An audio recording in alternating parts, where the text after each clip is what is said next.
지난주는 2절 말씀 중심으로 말씀을 드렸습니다. 하나님 아버지와 주 예수 그리스도로 조차 은혜와 평강이 너희에게 있을지어다. 먼저 이 말씀처럼 하나님 아버지와 주 예수 그리스도로 조차 은혜와 평강이 여러분의 심령과 여러분의 가정과 우리 성천교회에 충만히 가득히 넘치기를 예수 그리스도 이름으로 축원을 드립니다. 말씀드렸던 것처럼 이 은혜와 평강은 2절 말씀 그대로 하나님 아버지와 주 예수 그리스도로 쫓아오는 것이 은혜와 평강입니다. 모든 것이 그렇지만 물론 우리가 이런 물리적인 태양의 빛이라든가 공기라든가 바람이라든가 물이라든가 우리의 생명 건강 할 것 없이 온 천지 만물과 대우주 모든 것까지도 하나님으로부터 오지 않는 것은 없죠. 아무것도 없습니다. 전부 다 로마서 11장 33절이죠. 거기서도 말씀해 있지 않습니까? 깊도다 하나님의 지혜와 지식에 부유하며 그랬습니다. 그의 판단은 측량치 못할 것이며 그의 길은 찾지 못할 것이로다. 누가 주의 마음을 알았느냐? 누가 그의 모사가 되었느냐? 누가 주에게 먼저 드려 갚으심을 받겠느냐? 이는 만물이 주에게서 나오고 주로 말미암고 주께로 돌아감이라. 모든 만물이 주에게로 나온다 그랬어. 또 전도서 3장 11절에도 말씀하신 것처럼 하나님께서 모든 만물을 지으시되 때를 따라 아름답게 하셨다 그랬어. 누가 만물을 지으셨나요? 하나님께서 만물. 전부 다 하나님으로부터 오지 않은 것이 없습니다. 뿐만 아니라 그런 물리적인 것뿐만 아니라 영적인 것도 다 하나님으로부터 옵니다. 그 중에 특별히 바울 사도가 교회마다 잊지 않고 축원한 이 은혜와 평강은 더 말할 것이 없다는 것입니다. 하나님 아버지와 주 예수 그리스도로 조차 무엇이 오느냐? 은혜와 평강이 온다. 하나님 아버지를 좇지 아니하고 주 예수 그리스도로 말미암지 않고는 절대로 은혜도 평강도 없다는 것입니다. 지난 주일에 은혜에 대해서 말씀을 드렸습니다. 은혜는 선물이다 그랬습니다. 은혜는 또한 매력적이다, 매우 사랑스러운 것이다 라고 말씀드리면서 지역 주민들에게 사랑스러운 것이 아니라 하고 있습니다. 인본주의적으로 사람처럼 사람에게 그렇게 칭찬 들으려고 하는 것이 아니라 그랬습니다. 잠언에도 하시는 말씀이 내가 칭찬을 들으려고 귀를 기울이지 말라. 그러면 내가 내 여종이 너를 저주하는 소리를 들을 것이다 그랬어. 예수님께서도 모든 사람이 너를 칭찬하면 내게 저주가 있을 것이라 그랬습니다. 세상에 소금이 되고 세상에 빛이 되는 것은 세상 사람들의 마음을 헤아리고 세상 사람들에게 그냥 박쥐처럼 살면서 그들의 그렇게 심정을 기다리는 것이 아니라 오직 하나님 보실 때 매력 있는 자, 하나님이 언제든지 보시라도 매력적으로 살아가는 자, 그것이 바로 은혜라는 뜻이란 말입니다 라고 지난 주일에 은혜에 대하여 크게 두 가지 의미를 말씀드렸습니다. 오늘은 이제 평강에 대해서 말씀을 드립니다. 여러분, 평강이라는 것은 오늘 말씀하신 것처럼 하나님으로부터 오는 선물이에요. 그래서 예수님께서 이 땅에 탄생하셨을 때도 누가복음 2장 14절에 보면 가브리엘을 비롯한 천사들이 하나님 앞에 크게 찬양을 하고 있지 않습니까? 지극히 높은 곳에서는 하나님께 영광이요 땅에서는 기뻐하심을 입은 사람들 중에 평화로다 그랬어요. 기뻐하심을 입은 사람들이 뭡니까? 하나님의 사랑을 입는, 에베소 1장에 있는 것처럼 창세적인 그리스도 예수 안에서 우리를 택하사 하늘에 속한 모든 신령한 복을 복 주시기로 그리스도 안에서 예정된 택한 백성들을 기뻐하시죠. 그런 택한, 그래서 구원하시기로 기뻐하시는 모든 사람들에게 뭐라고 말합니까? 평화로다. 이게 뭔가요? 전능하신 하나님이, 물론 이것은 천사들의 찬송 소리이지만 이것은 성경에 기록하신 내용은 뭡니까? 인류에게 던지는 하나님의 인사입니다. 지극히 높은 곳에서는 하나님께 영광이요, 땅에서는 기뻐하심을 입은 너희들, 그 얘기죠. 택함 받은 백성 너희들에게 평강이 있을지어다. 땅에는 기뻐하심을 입은 사람들 중에 평화로다. 이게 범죄한 인류에게 던지시는, 그래서 하나님이신 독생자 예수 그리스도를 우리에게 어마어마한 절대적인 선물로 내어주시면서 안정 인사하는 겁니다. 이제 너희는 두려워할 필요가 없어. 이제 너희는 공포에 휩싸일 필요가 없어. 이제 너희는 기뻐하심을 입은 자들이기 때문에 뭐가 시작되느냐? 평화가 시작된다 그랬어. 예레미야 29장 11절에도 그렇게 말했어. 여호와의 말씀이니라. 너희를 향한 나의 생각은 내가 안하니 재앙이 아니라 곧 평안이요, 너희 장래의 소망을 주려 하는 생각이라 그랬어. 하나님께서 우리를 향하여 가지는 생각이 뭐냐? 평안이라고 말했어. 이렇게 하나님께서는 천지를 창조하시면서 아담과 하와를 만드시면서 그에게 준 것이 뭐라는 것입니까? 은혜와 평강을 준 거예요. 그런데 그것이 무엇으로 다 파괴가 됐나요? 범죄함으로 은혜도 파괴. 은혜가 파괴되니까 지옥 가는 거잖아. 또 평강이 파괴되니까 두려워했죠. 그래서 창세기 3장에 보면은 하나님께서 동산을 저녁 때쯤 거느시면서 아담아 내가 어디 있느냐 하니 아담이 나무 뒤에 숨어가지고 뭐라고 그럽니까? 내가 하나님의 음성을 듣고 이렇게 말합니다. 두려워하여 나무 뒤에 숨었나이다. 자주 말씀드렸죠. 하나님께서 사람을 당신의 형상대로 만드실 천지 창조하실 때는 하나님께서 우리의 마음, 하나님의 형상으로 지음받은 인간인 이 피조물 속에 두려운 마음을 주셨을 턱이 없죠. 두려움은 하나님이 창조하신 감정이 아닙니다. 두려움은 어디서 온 감정이라고 전에 말씀드렸나요? 죄 때문에 오는 감정입니다. 마귀가 오는 감정입니다. 우리 사복음서 보세요. 사복음서에 사람들이 예수님을 만나고 막 두려워합니까? 예수님을 만날 때 사람이 예수님을 두려워하지 않아요. 예수가 누구신지 몰라서 두려워하지 않을 수도 있고, 예수님이 누군지 모르니까 뭐 죽이려고 할 수도 있고, 예수님이 누군지 모르니까 경외하지 않을 수도 있고 예배하지 않을 수도 있겠지만, 사람은 어쨌든 예수가 누군지 모르기도 했지만 또 두려워하지도 않았어요. 두려워했다는 것은 없어요.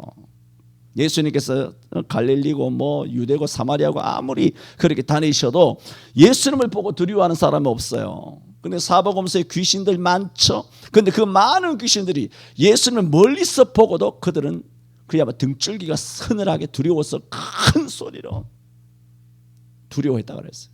큰 소리로 두려워해요. 소스라치게 놀라요. 무서워요. 그들에게는 뭐가 없느냐? 평강이 없습니다. 마귀에게는 뭐가 없느냐? 감사도 없고 기쁨도 없고 평강도 없어요. 아무것도 없어요. 그들에게 뭐만 있냐? 두려움과 공포와 걱정과 그야말로 온갖 고통만 있어요. 그게 마귀예요. 그러면 우리 속에 일어나는 그런 모든 부정적인 감정은 절대로 성령이 주시는 감정이 아니라 마귀가 주는 감정이고, 또 우리가 죄를 지었기 때문에 일어나는 모든 부정적인 감정이에요. 그래서 우리는 감정의 노예가 되지 아니하고, 그러므로 우리는 이 모든 것을 사로잡아서 그리스도에게 굴복시켜서 주님 앞에 이 감정을 치료를 받아야 하는 것입니다.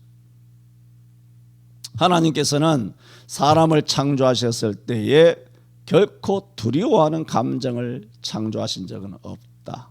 그 두려워하는 감정은 어디서 온 것이냐? 범죄하였기 때문에 온 죄의 결과물이라는 겁니다.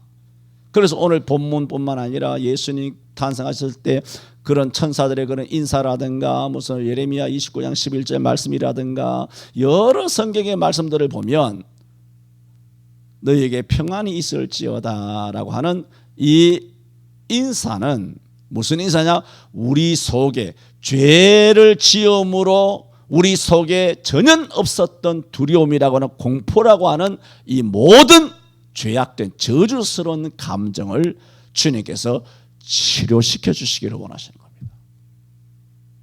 이런 일평생의 평안과 기쁨이 함께 하시기를 바랍니다. 그래서 오늘 특별히 두 가지로 말씀드립니다. 성경에서 평화, 평안, 평강은 부정적으로 사용된 경우는 없습니다. 오늘 은혜와 평강이 너희에게 있을지어다 라고 했을 때 이 평강은 단순히 결핍에서부터의 어떤 자유, 매우 소극적인 어떤 평안을 이야기하는 게 아닙니다.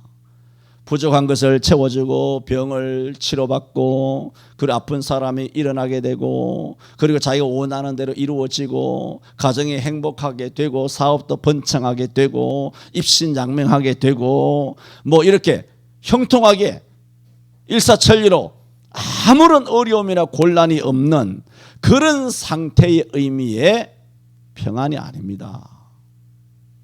아주 말씀드렸던 것처럼 에베소서는 바울이 어디서 쓰고 있습니까?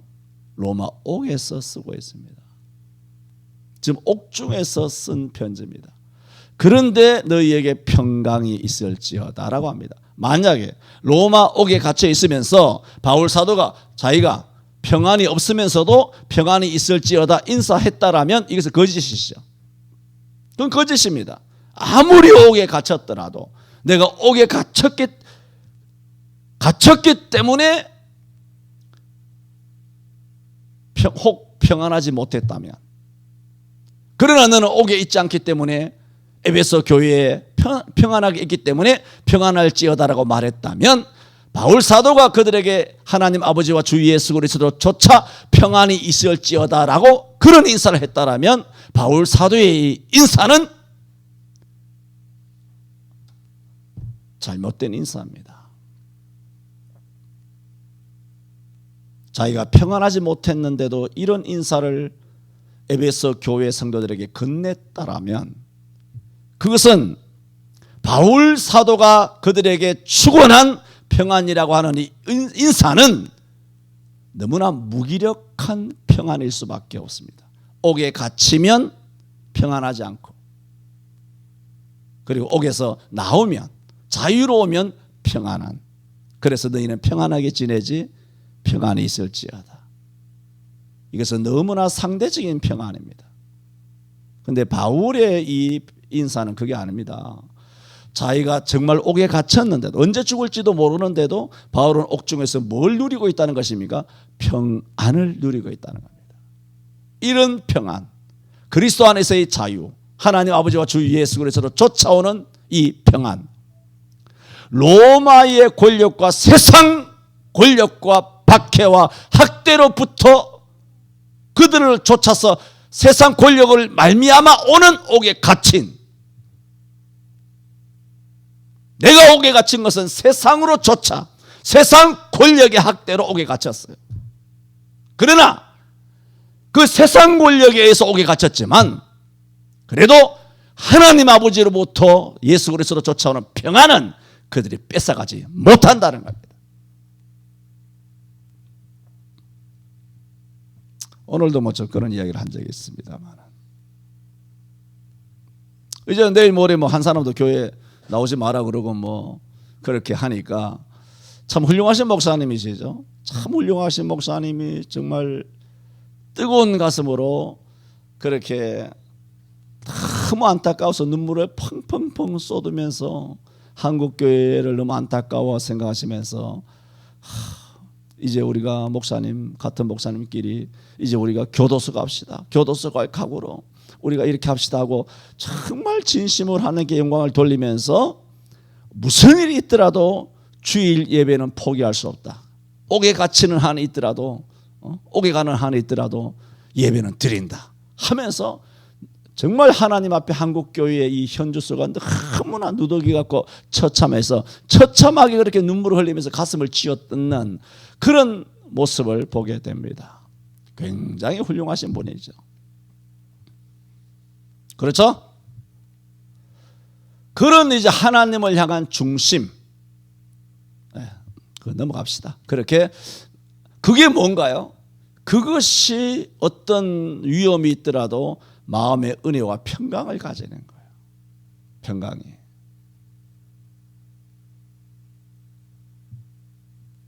오늘 하나님 아버지와 주 예수 그리스도로 조차 은혜와 평강이 너에게 있을지어다 하는 것은 어떤 어려움이나 곤란이나 고난이 없는 상태가 아니라 어떤 어려움이나 곤란이나 고난의 상태라 할지라도 평강은 흔들리지 않는다는 겁니다. 그런 평강을 말합니다.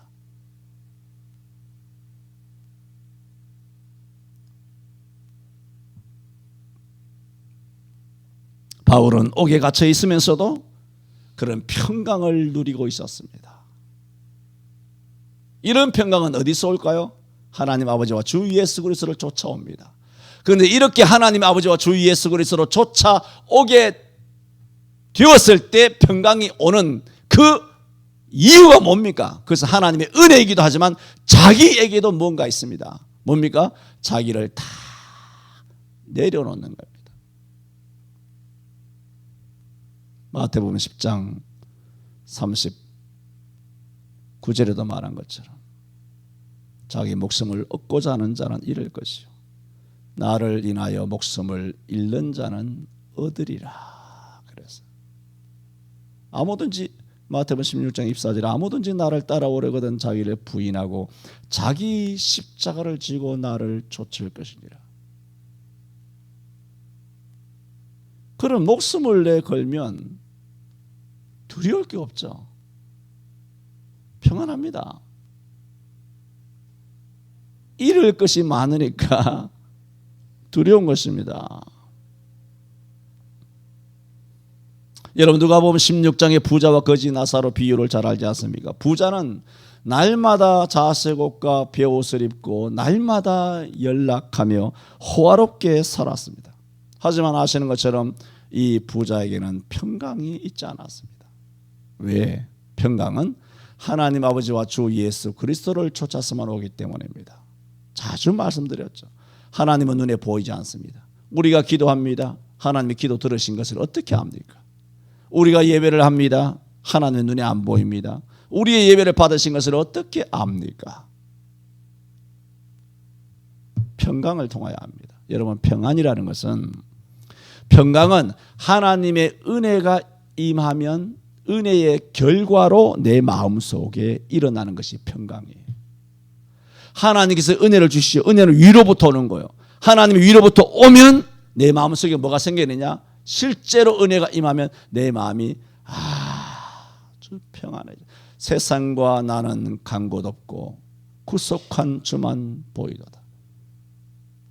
초막이나 궁궐이나 내 주 예수 계신 곳이 그 어딘가 하늘나라다.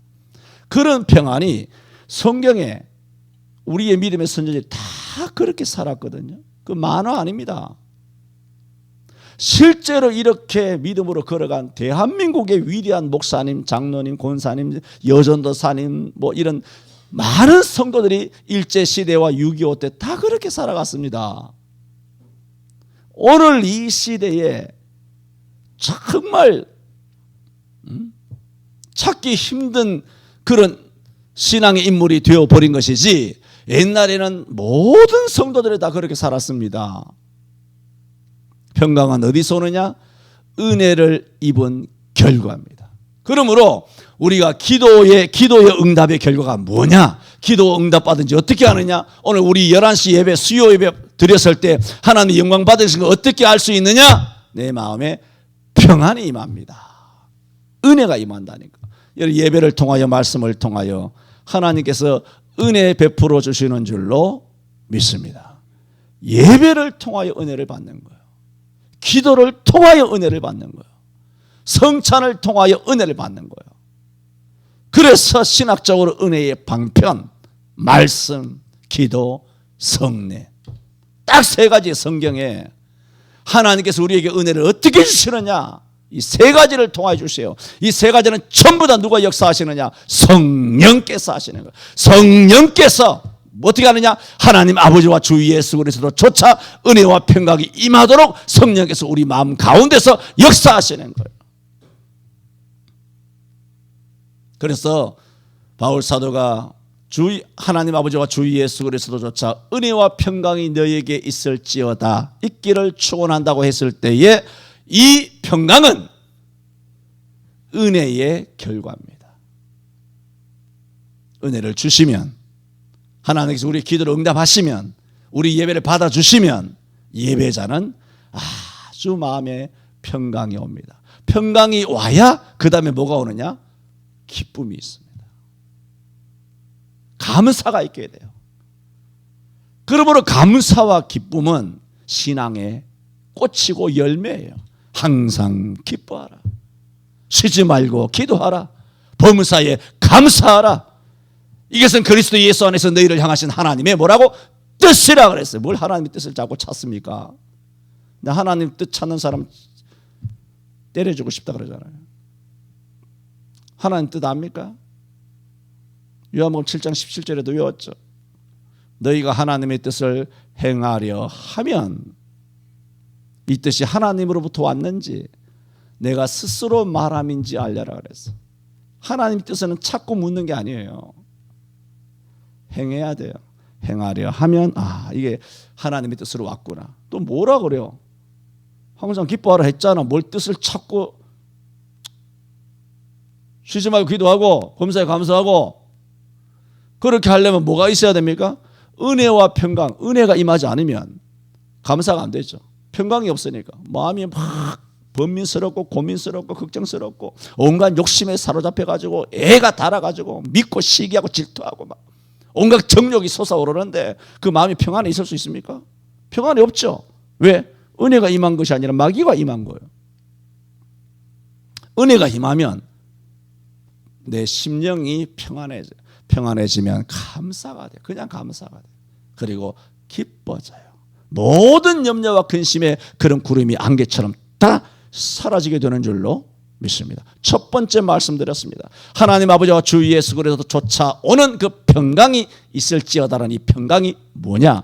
평강은 성경에 절대로 부정적으로 쓰인 적이 없습니다.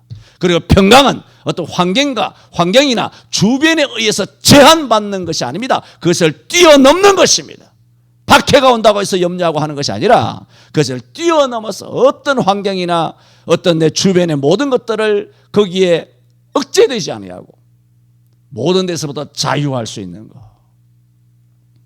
그것이 바로 오늘 본문에서 말하는 평강입니다. 부자는 그렇게 화려하게 살았지만 그 마음에 평강이 있지 않았습니다. 그 부자를 오늘날로 비유하자면 비싼 아파트에 살고 있으며 온몸을 명품으로 휘감고 있지만 그것은 단지 자기가 사는 비싼 집일 뿐입니다. 교회도 마찬가지입니다. 교회에도 한국교회 하나님께서 은혜와 평강을 주시기를 바랍니다. 그래야 교회가 평안해집니다. 그 은혜가 임하게 되면 두려움이 없어지는 것이죠. 은혜가 임하면 은혜 주신 주님만을 바라보는 것입니다. 믿음의 주여 또 온전케 하시는 인 예수 그리스도만 바라보는 것입니다. 세상 눈치 보지 않습니다. 정부 눈치 보지 않습니다. 지역 주민 눈치 보지 않습니다. 주변 사람 눈치 보지 않습니다. 시편 16편 8, 9절에 뭐라 그랬습니까? 다윗이 내가 여호와를 항상 내 앞에 모시며 그가 내 우편에 계심으로 내가 요동치 아니하리로다. 이러므로 내 마음이 기뻐하고 내 영광도 즐거워하며 내 육체도 안전히 거하리니 그랬습니다. 왜 오늘 한국교회가 요동할까요? 여호와만을 자기 앞에 모시지 않았기 때문에 요동하는 것입니다. 여호와만을 자기 앞에 모시면 하나님만을 바라본다면 청와대를 바라보지 않고 서울시를 바라보지 아니하고 구청을 바라보지 아니하고 이런 지역 주민을 바라보지 아니하고 이런 메르스나 아니면 코로나나 이런 거 바라보지 아니하고 주 예수 그리스도만 바라보면 평안이 오는 줄로 믿습니다. 두려워하지 않습니다.